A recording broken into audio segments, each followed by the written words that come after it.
¿Cómo les va? Bueno, hoy vamos a hacer la clase que tiene que ver con todo lo que es la historia del acompañamiento terapéutico. Hablar de esta historia nos invita a hacer una pequeña reseña también, porque como ustedes saben, el AT se encarga de todo lo que es la salud y la salud mental más propiamente dicha. Y hoy hablamos así, hablamos de salud mental y demás. Pero no hace tanto se hablaba de locura. Esa es una palabra que hoy ya no se usa. ¿Y qué pasaba? Hace algunos siglos atrás se le tenía mucho miedo a la locura. Inclusive hubo algunos movimientos donde se creía que las personas estaban poseídas y se cometieron crímenes atroces, experimentos, asesinatos, exclusiones de estas personas, ocultamiento y demás. Y esto parece lejano, pero no lo es tanto. Ya en el siglo pasado, que fue hace poco, y demás, todavía se veía esto de los manicomios, los loqueros. Fíjense en que no es la palabra propiamente dicha, pero es la que se usaba en la calle. Y eso importa porque lo que está en el vocabulario también está en el pensamiento, ¿no? Y en lo social. Bueno, la historia de la T es muy particular, porque justamente no es que hay un evento único, un día, una fecha y demás. Digamos que comienza con la necesidad. Y esto es bastante interesante. Siempre es importante conocer la historia de las cosas y de las personas porque nos sitúa en el lugar exacto para entender el presente de esto. En este caso, la formación que están llevando a cabo. Pero bueno, es muy interesante ver que toda esta historia tiene mucho protagonismo en nuestro país, en Argentina. Entonces la vamos a situar en una fecha que no es específica, no es un día ni es un mes, es más o menos en un periodo de tiempo. Podemos hablar más o menos de finales de los 60 y principios de los 70. Tanto en Argentina como en el occidente, en los países del occidente, se vivía todo un movimiento tanto social como político. Así que ustedes pónganse a pensar qué pasaba más o menos en esa época en Argentina. Ya saben ustedes que a partir más o menos de los años 70 vienen los militares con toda esta reorganización nacional y pasan muchas cosas. Pero nos vamos a meter un poquito con lo nuestro antes de ir a esa parte. Se comienza a hablar de lo que es el campo de la salud mental. Hablar de campo de la salud mental es algo que ocurre en estos tiempos. ¿Por qué campo? Porque la salud mental empezaba a ser compartida por varios lugares de saberes, o sea, ya no era algo solamente del psiquiatra o del médico, sino que ya empezaban a participar otros, psicólogos, psicoanalistas, y empezaba a emerger este actor que es el AT de a poco. Y sus comienzos tienen que ver con los pacientes psicóticos. Cuando hablo de pacientes psicóticos nos referimos más que nada a las esquizofrenias, que hay varios tipos y que bueno, hoy no nos vamos a adentrar en eso. Pero todo arrancó así, con casos severos y graves que parecía que necesitaban alguna otra cosa, no el tratamiento que en esa época se les estaba dando.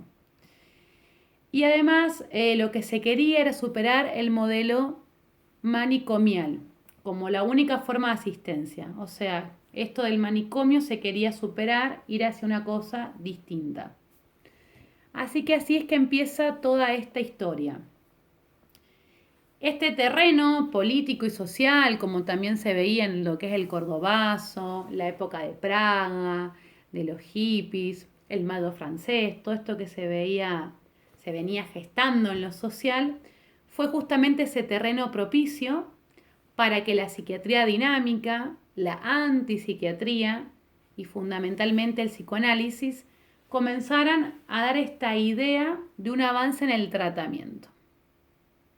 Justamente este posicionamiento ideológico es lo que permite empezar a pensar algo por fuera de esto, otra manera de abordarlo, de trabajar y de asistir a estas personas de alguna manera. Pero no solo es esto, sino que es una conjunción de cosas que se fueron dando, porque en esta época también estuvo el desarrollo de lo que es la psicofarmacología. Acá es cuando se habla algo así como la metáfora de lo que es el chaleco químico. En vez del chaleco de fuerza, el chaleco químico son todas estas drogas, las pastillas que permiten que las personas se sintieran mejor y se controlaran algunos síntomas y demás para que la persona pudiera estar bien fuera de estos lugares. Así que esto también permitió tratamientos ambulatorios y no solamente la internación. Acá aparecen en esta época los famosos centros de día, que también tienen que ver justamente con todo lo que es posterior a la Segunda Guerra Mundial. Es más, se habla de un hospital sin camas. Este es el otro nombre de centro de día. Como ustedes saben, me imagino el centro de día es un lugar al que uno va por el día, que generalmente es una jornada de horas, y luego puede volver a su domicilio. Y esto es fundamental, porque realmente permite que la persona vuelva a su entorno, o sea, que participe de actividades terapéuticas, de estar en un entorno social y con profesionales, pero que después vaya a su casa y esté con los suyos. Así que se empieza a gestar centro de día, los fármacos necesarios y todos estos movimientos ideológicos para empezar a superar esto de que estuvieran netamente internados. Y nuestro país tiene, pero protagonismo por sobre todo. Hoy a lo mejor no nos parezca tan llamativo, pero para la época era muy llamativo. Mauricio Goldenberg, un médico que trabajaba acá en Argentina, en Lanús propiamente dicho, en Buenos Aires, se encarga de el primer servicio de salud y ahí tenía que ver con todo lo que era la psiquiatría, pero en un hospital general. Esto era impensado, o sea, que en un hospital general hubiera una sala justamente para lo que era salud mental. Y él fue como el precursor y fue la persona que empezó a impulsar justamente que esto se pudiera tratar y también que se hablara de un equipo interdisciplinario. Todo esto sumamente novedoso para la época. Después él queda a cargo de otro servicio y terminan teniendo el centro de día, montones de consultorios externos, de ambulatorios, un equipo integral donde no solamente estaba el psiquiatra, se empieza también a tratar otro tipo de enfermedades y demás y no solamente atender a los psicóticos, sino que también todo lo que son demencias como el Alzheimer, las adicciones, la depresión y un montón de patologías más. Así que esta es parte de la historia fundamental. Así que hoy es bastante difundido, hoy es condición realmente que se haga trabajo interdisciplinario, pero para esa época fue muy llamativo. La autora del cuadernillo, de la sección donde empieza a contar esto de la historia, porque habla de que siempre hay un mito del origen, es ella la que empieza a contar cómo se veían como los primeros trabajos y demás. Personas, sobre todo estudiantes de la carrera de psicología, que también era bastante novedosa por esos años, una carrera que tuvo mucha inscripción cuando abrió sus puertas. Y estos estudiantes como que también trataban de acompañar y reinsertar, pero todo sin tener todavía un nombre, ¿no? No se hablaba ahí de acompañamiento terapéutico. Se hablaba también de la palabra amigo calificado, que hoy por hoy no se usa, pero justamente como ellos estaban cursando la carrera, empezaban a desarrollar algunas de estas tareas y se empezaba a ver realmente que era muy eficaz hacer esto. Entonces acá es cuando comienza esto a pasar. Acá les quiero contar, bueno, un caso que se los voy a leer para que ustedes vean en palabras del autor qué era lo que pasaba realmente. Bien, se desarrolló una técnica que se aproximaba al acompañamiento terapéutico actual. Allí trabajaban estudiantes que luego eran licenciados en psicología, que iniciaron una actividad con el nombre de líderes de grupo. Ese fue el primer nombre.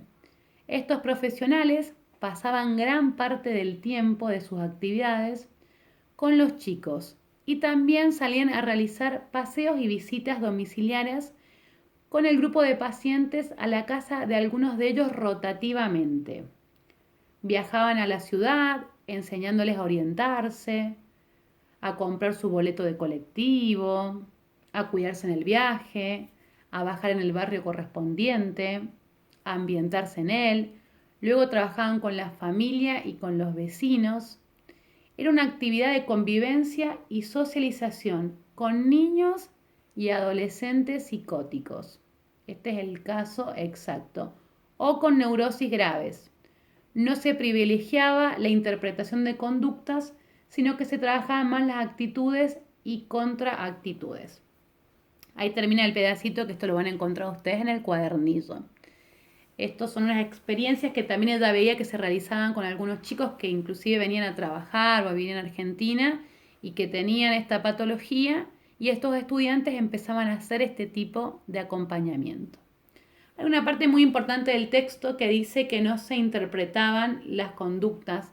Eso de interpretar es muy propio del psicoanálisis. Ustedes van a ver que en el curso hay bastante contenido de algunas cuestiones psicoanalíticas.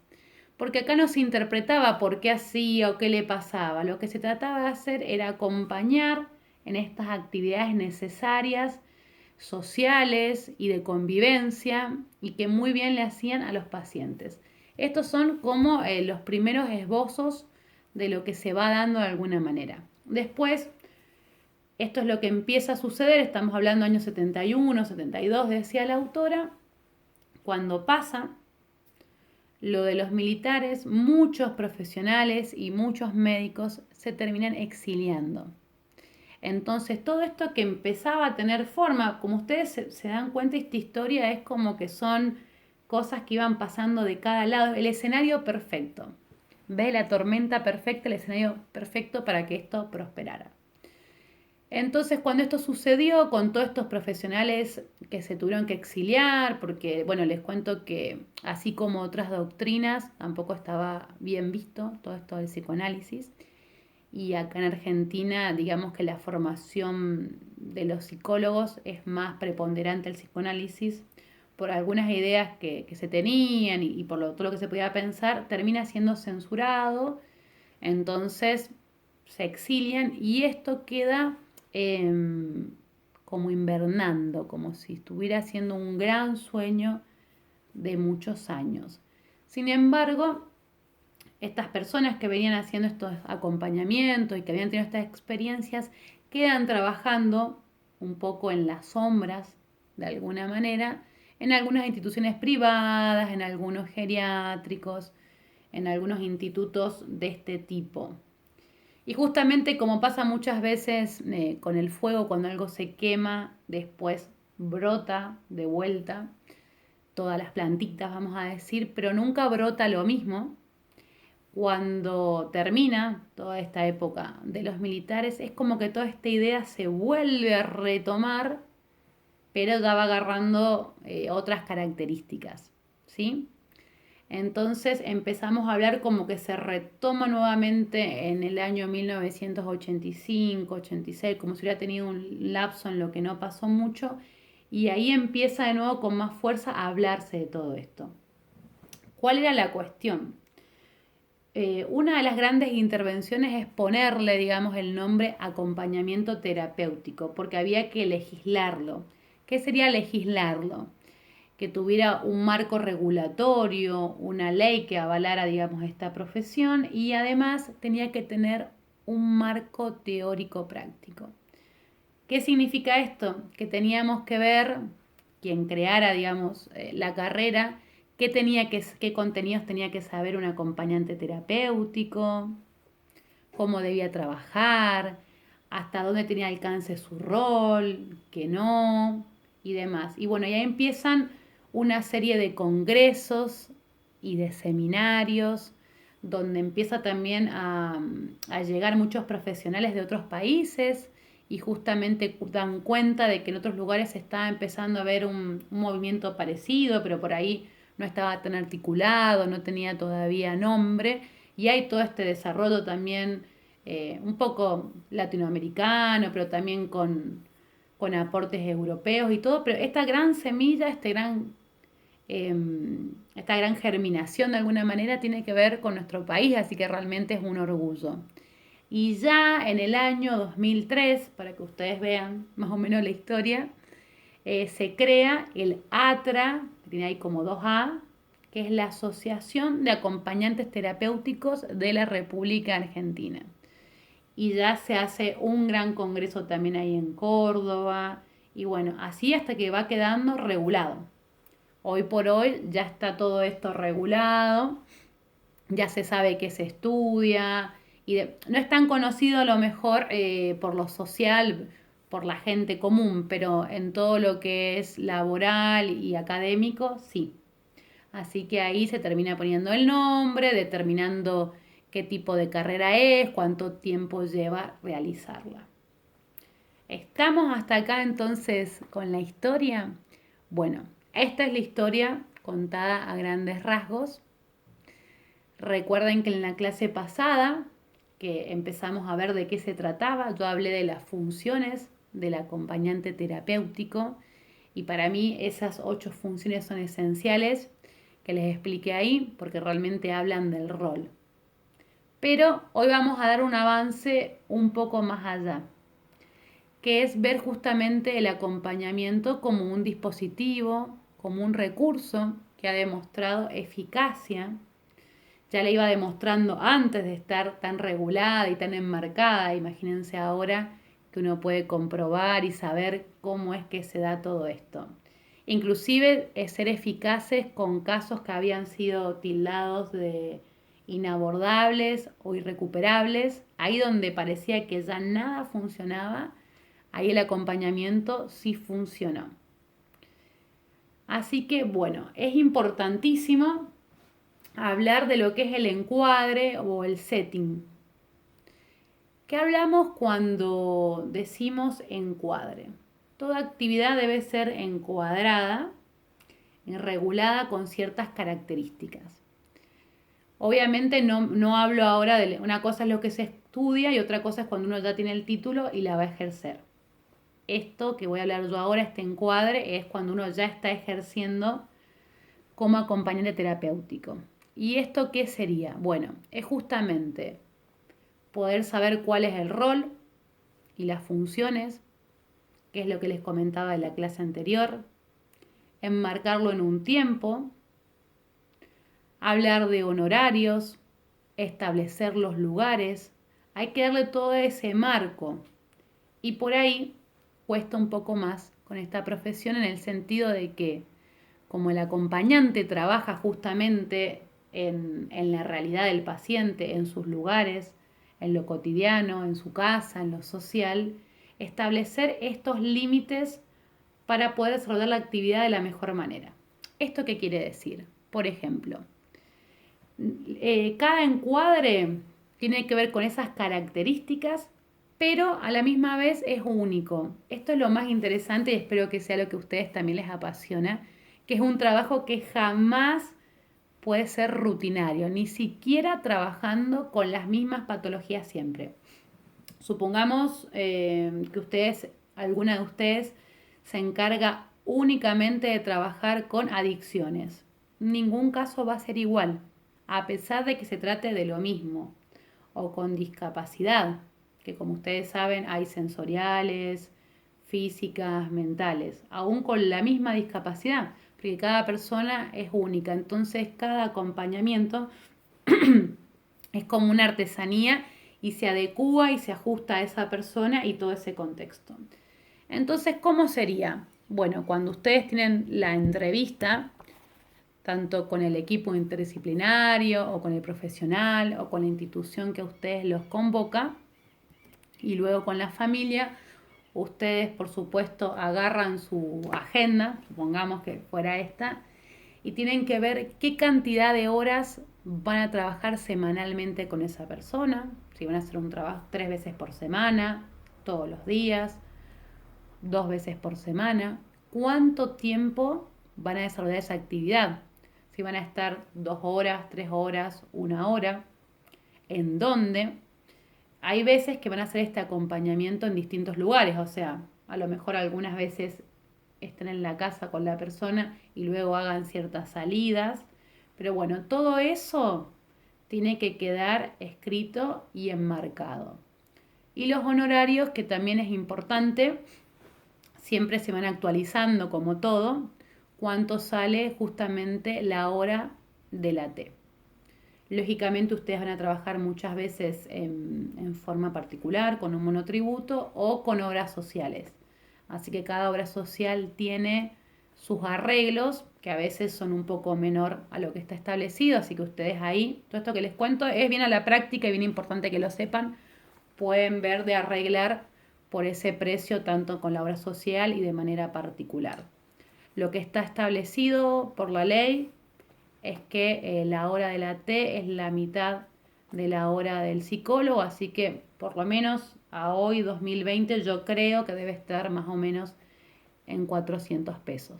Pero bueno, esto no es tanto lo importante porque esto queda desactualizado día a día, momento a momento, sino esto, regular horarios, honorarios, lugares y después se trabaja con un objetivo. Esto es muy importante. Obviamente cada paciente tiene su objetivo terapéutico. Acá es muy importante esto, recordar que ustedes tienen un rol y ese rol es terapéutico. Por lo tanto, ustedes no son amigos. Por eso, cuando antes o en algún momento se lo llamó amigo calificado, era un problema porque tenía la palabra amigo. Y esto no es una amistad por más que uno tenga cariño y demás. Esto realmente es un trabajo de acompañamiento terapéutico. Así que los objetivos pueden ser varios. Puede ser, por ejemplo, que ustedes acompañen, como les comentaba la otra vez, algún estudiante, alguna clase tanto de una escuela como alguna otra clase aparte, para asistirlo, para reinsertarlo.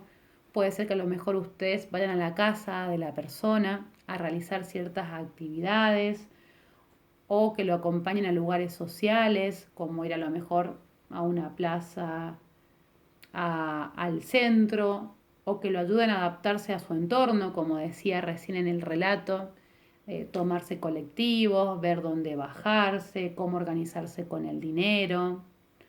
O el objetivo, por ejemplo, a veces en el caso de discapacidad, a poder tener ciertos hábitos lo más autónomos posibles, que hay que ver según también el grado de discapacidad, cuál es el objetivo que se puede poner. A veces hay objetivos que parece que tienen más alcances y otros no. A veces basta con que la persona eh, pueda comer sola y después hacerse cargo de lavar los propios utensilios que utilizó. Puede ser que lo acompañen en el aprendizaje de algo que está realizando. Puede ser, como les dije, alguien que a lo mejor tuvo una crisis, entonces necesita por ahí ese apoyo emocional, que se lo contenga de alguna manera, que se lo visite, que se lo escuche para ir viendo cómo está y para acompañarlo con eso que le ha ocurrido, o con la aceptación de una enfermedad crónica, inclusive en el caso de algo terminal. Así que bueno, van a haber objetivos generales, objetivos específicos. Esto siempre se los va a dar el equipo o el profesional que los contrate o la institución, pero todo esto también tiene que ver con el encuadre. Después, ustedes van a ver justamente que hay documentos o papeles muy importantes a llenar. Estoy yendo bien a lo práctico, así que espero que seguramente después me van a poder preguntar. Pero bueno, está el informe que se llena donde uno va mostrando el avance, digamos, de ese paciente.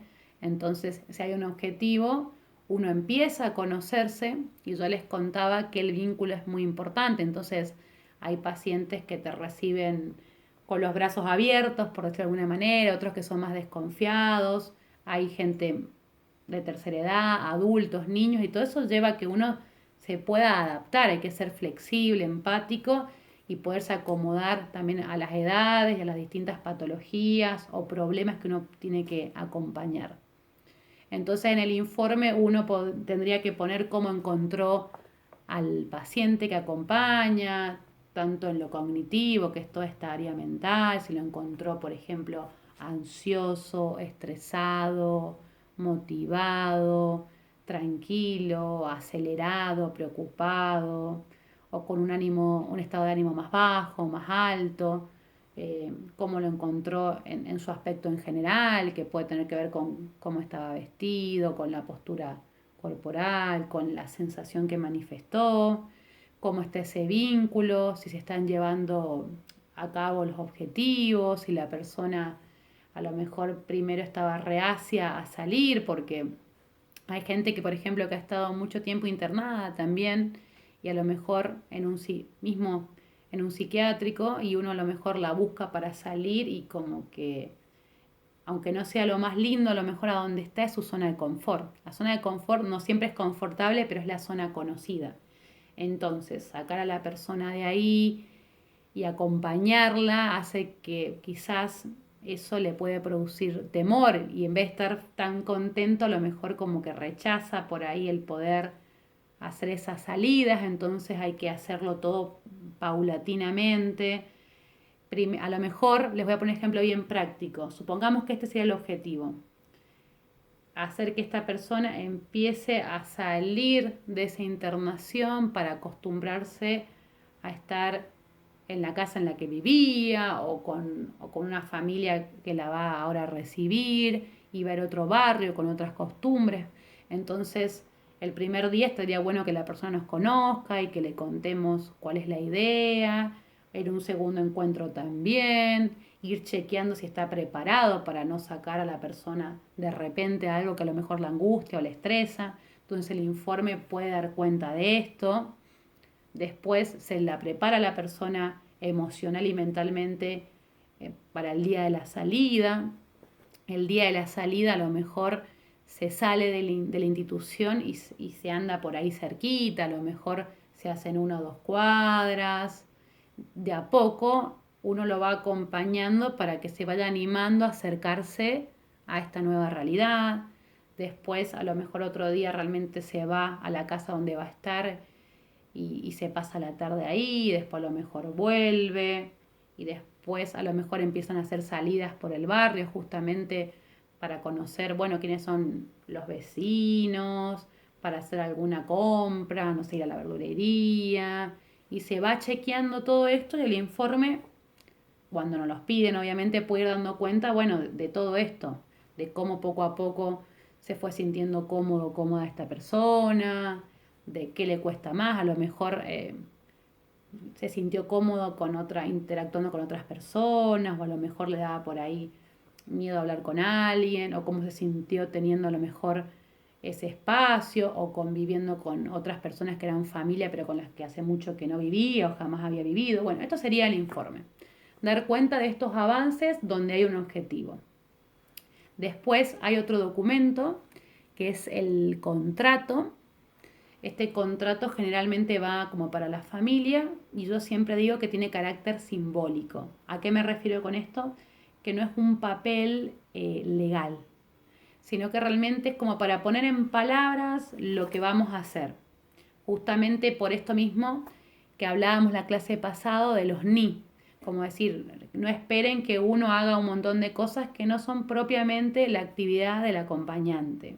Y para establecer todas estas pautas de horarios y demás, justamente para respetar nuestros propios tiempos y los tiempos de trabajo terapéutico. Si yo acompaño a alguien de 4 a 6 de la tarde, es de 4 a 6 de la tarde. Una cosa es que la persona, que a lo mejor alguien tiene que quedarse después con el paciente si necesita no quedarse solo, supongamos, una cosa es que llegue 5 minutos tarde, otra cosa es que aparezca a las 7 de la tarde. Entonces, para respetar eso, los honorarios, el tiempo, la actividad, uno hace un contrato donde lo firma, como de esto, viste que habíamos hablado, y cuando algo de eso se rompe, es como que uno puede, ¿te acordás que esto lo hablamos, lo pusimos en palabras? Bueno, esta sería la importancia del contrato. Pero es una cosa más simbólica puesta en palabras de lo que se habló con la familia. El informe, todo lo contrario, puede ir a la obra social, puede ir a la institución, puede pedirlo a alguien del equipo de trabajo, inclusive en algunos casos también puede ir para un juez cuando algunos tratamientos que estamos llevando a cabo está vinculado a algún otro tema más de la justicia. Bien, entonces ¿qué hablamos? De contrato, este contrato y del informe. Y el otro es el plan o modelo de trabajo, que es cuando uno presenta justamente como el proyecto o lo que piensa hacer con ese paciente. Obviamente esto lo pueden ustedes armar junto con el equipo o con el profesional a cargo, que suele ser un médico, psiquiatra generalmente o un psicólogo. Entonces, por ejemplo, vamos a tener el caso de Susana y se habla, el objetivo es tal, queremos para esta paciente esto, y entonces se pone ahí en palabras, bueno, cuáles son los objetivos y cuál es el plan. Entonces ustedes pueden poner, vamos a hacer tales salidas, estas salidas tienen este objetivo, vamos a ir a tales lugares, o voy a ir a su casa a trabajar estas cuestiones, más o menos va a llevar este tiempo. Ahí se plasma justamente el proyecto de trabajo. Igual no se preocupen, que todo esto que les cuento es re importante, pero lo vamos a aprender a hacer. De hecho, el primer grupo que está rindiendo hoy presentó su final, así que justamente se trató de esto, de llevar a la práctica con unos casos todo esto del informe, del modelo de trabajo y demás. Pero bueno, se los voy ahora adelantando para que sepan cuáles son las actividades y todo lo que hay que tener en cuenta a la hora de trabajar como AT. Llegado este momento, hay algo que me parece muy importante, bueno, no las tengo acá adelante para poderlo conversar, pero bueno, me gustaría que mientras que ven este video puedan ir anotando dudas, preguntas y cuestiones. Justamente así como está esta historia linda, porque hoy la clase, como les comenté, lo más importante era hablar del surgimiento del acompañamiento. Siempre está la historia linda y la historia no tan linda. Hay otra parte donde también muchas familias adineradas de distintas partes de la Argentina empezaron a mandar a sus familiares a que se atendieran a lugares más alejados para ocultar cosas que a lo mejor avergonzaban a la familia. Esto, ojo, que sigue pasando muchas veces con el tema de adicciones. Familia que a lo mejor tienen un hijo con adicción en Tucumán, envían a su familiar a que se atienda a Salta. El que tiene el familiar en Salta lo manda a Tucumán, el de Tucumán lo manda a Córdoba, el de Córdoba lo manda a Buenos Aires. Y también muchos de estos tratamientos servían como para que, porque si a lo mejor lo mandaban a una institución, era como que la gente se enteraba y hablaba. Entonces también tiene que ver con esta parte de la historia. Pero de todas maneras, más allá de la historia, esto trae una reflexión que me parece re importante poder hablar con ustedes. Que hay que ver justamente a veces en uno de los objetivos que muchas veces está en el acompañamiento, es esto de socializar de alguna manera al paciente que a veces queda, al acompañado, que a veces queda fuera de muchas facetas sociales, de reinsertar, de habilitar y demás. Y muchas veces en el mismo acompañante, en vez de ayudar, termina de alguna manera psiquiatrizando sin querer a la persona. ¿Cómo sería esto? Bueno, que en vez de ese lugar que estaba antes físico, que era el manicomio, el loquero, como hablé más temprano, la persona sale de ahí, está en la calle, por decirlo de alguna manera, está en la calle, en su casa, en lo social, pero se la sigue tratando de una cierta manera que parecería que sigue estando acá, aunque no esté acá físicamente. O sea, está fuera del lugar, pero lo seguimos haciendo sentir como una persona enferma mentalmente, como un paciente psiquiátrico. ¿Y cómo podría ser esto llevado a cabo? Bueno, cuando hacemos las cosas por nuestros pacientes en vez de ayudar a que esto suceda. A mí siempre me gusta decir que somos como un puente. Tenemos que acordar de eso, que somos como un puente, que somos como una muleta, pero está bueno ser ese hilo conductor y no hacer las cosas porque si no, no estamos ayudando. Desde la mejor de las intenciones a veces parece que estamos ayudando, pero en vez de ayudar estamos acentuando más ese lugar de discapacidad o ese lugar de inhabilitación o ese lugar donde todavía se ve al enfermo como loco. Supongamos que acompañamos a nuestro paciente, que ahora le digo paciente para que nos entendamos, pero bueno, me gusta a mí decir a nuestro acompañado, y hacemos las cosas por él y no lo dejamos que él lo pueda hacer. Entonces lo dejamos en ese lugar donde él no puede. Entonces es estar ahí para ayudar a que pueda hacerlo y si hay algo que verdaderamente no puede, bueno, estar uno también ahí para ayudar. Pero ir viendo eso, es muy bueno siempre para mí, en todo lo que tiene que ver con salud mental, poder ver a las personas desde su potencial y no desde su déficit. Entonces hay que ver qué es lo que pueden hacer y no lo que no pueden hacer. Ver qué es lo que hay sano en esa persona y no lo que está enfermo. Sin embargo, en nuestra cultura, si nos ponemos a pensar, muchas veces estamos adiestrados en ver la falta, en ver la falla y en ver el error. Y no estamos adiestrados en tener ese ojo para ver el acierto, la habilidad, el don, la oportunidad. Por supuesto, cuando algo no nos sale bien, que nos pasa a todos, hay siempre algo en lo que no somos buenos, siempre lo podemos pulir y mejorar. Pero generalmente ahí donde fallamos o nos cuesta, nunca vamos a brillar del todo. Sin embargo, siempre hay un lugar en el que nos destacamos y somos buenos. Y por suerte hay montones de lugares para destacarnos y hacer algo bien. Pero muchas veces nos machacan con lo que nos sale mal y no con lo que nos sale bien. Ejemplo de esto. Cuando uno va a la escuela primaria, capaz que uno es bueno en lengua y es malo en matemática. Está bien que te manden a lo mejor a reforzar algunas clases para que vos puedas aprobar matemática. Pero si te cuesta matemática vas a poder aprobar y aprender, pero no vas a ser a lo mejor matemático ni vas a trabajar de eso. Pero siendo bueno en lengua, quizás el día de mañana, no sé, escribas un libro, seas profesora de literatura. Entonces está bien ayudar un poco acá, pero enaltecer en lo que uno es bueno porque por ahí va el triunfo en la vida. Este ejemplo que les cuento ahora, les dejo una tarea práctica que la pueden hacer en su casa, es ponerse a pensar en el entorno de ustedes, con su familia directa, en qué son buenos, en dónde hay potencial, en dónde hay salud. Porque esto también lo hacemos con nosotros mismos. A lo mejor tenemos, no sé, una nariz hermosa, pero nos miramos que tenemos, no sé, el diente torcido. Entonces, esto es con un defecto físico. Pero imagínense hablando en lo que es salud mental, habilidades, competencias.